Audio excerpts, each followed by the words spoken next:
Le nouveau roi des SUV sous 35 000 euros, pas plus. Aujourd'hui, les commentaires se sont transformés en véritables champs de bataille. Certains défendaient MG comme le choix le plus intelligent. D'autres voyaient déjà Jayco devenir le prochain problème des marques allemandes. Mais un modèle revenait encore et encore.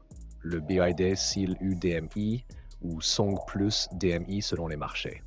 Et à la fin de cette vidéo, beaucoup risquent de changer complètement d'avis sur le vrai meilleur SUV sous 35 000 euros. Mais surtout, restez jusqu'à la fin. Parce qu'il existe un détail extrêmement étrange que presque personne ne remarque encore sur certains SUV chinois récents.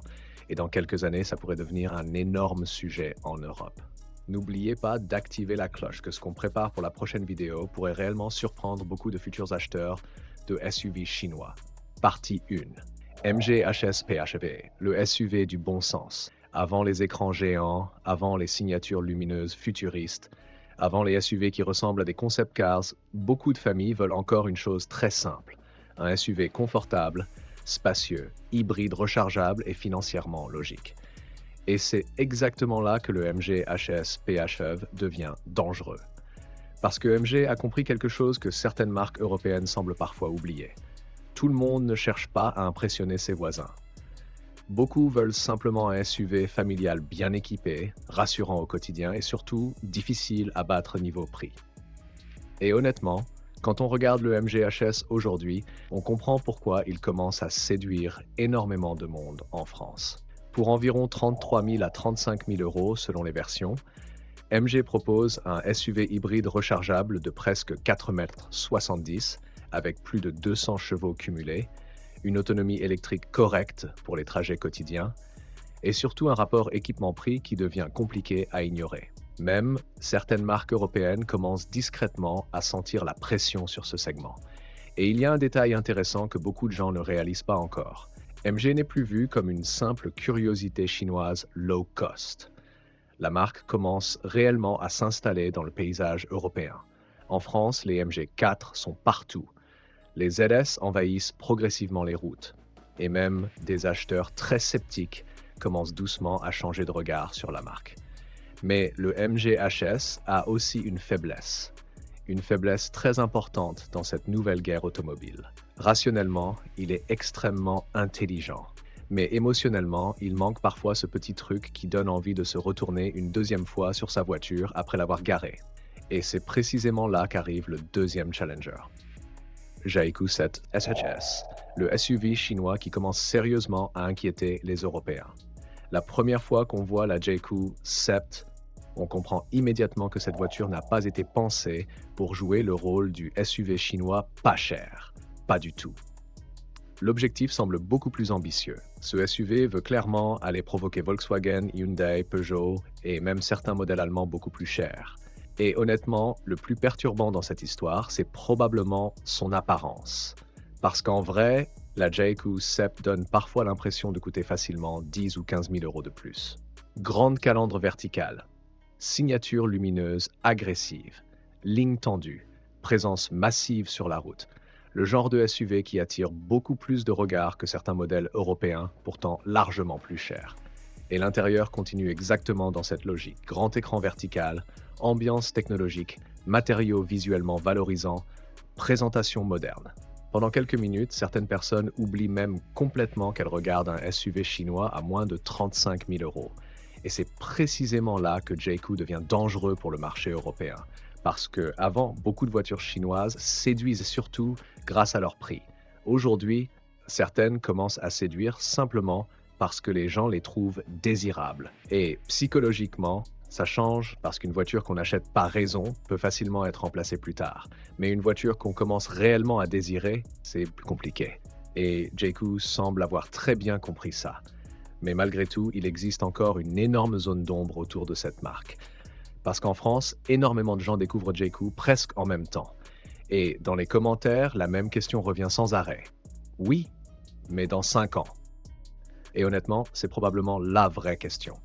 Parce qu'entre un design impressionnant, une fiche technique séduisante et une vraie fiabilité long terme, il existe parfois un gouffre énorme, surtout dans l'automobile. Et c'est précisément là que le dernier SUV de cette vidéo devient extrêmement intéressant, parce que lui essaie de faire quelque chose de beaucoup plus difficile. Combiner le bon sens du MG avec le pouvoir de séduction du JQ. 3. BYD Seal UDMI, le roi est-il toujours intouchable? Et voici finalement le SUV qui a complètement dominé les commentaires sur notre dernière vidéo. Et honnêtement, on comprend très vite pourquoi autant de gens le défendent presque automatiquement. Parce que ce SUV donne une impression extrêmement rare aujourd'hui. Celle d'être équilibré partout. Pas juste spectaculaire sur un point précis. Pas uniquement agressif sur le prix. Le Seal donne surtout l'impression d'avoir trouvé une formule que beaucoup de constructeurs cherchent encore. Quand on monte dedans, quelque chose devient immédiatement évident. BYD ne se comporte plus comme une jeune marque qui découvre le marché automobile. On sent une entreprise qui avance avec énormément de confiance.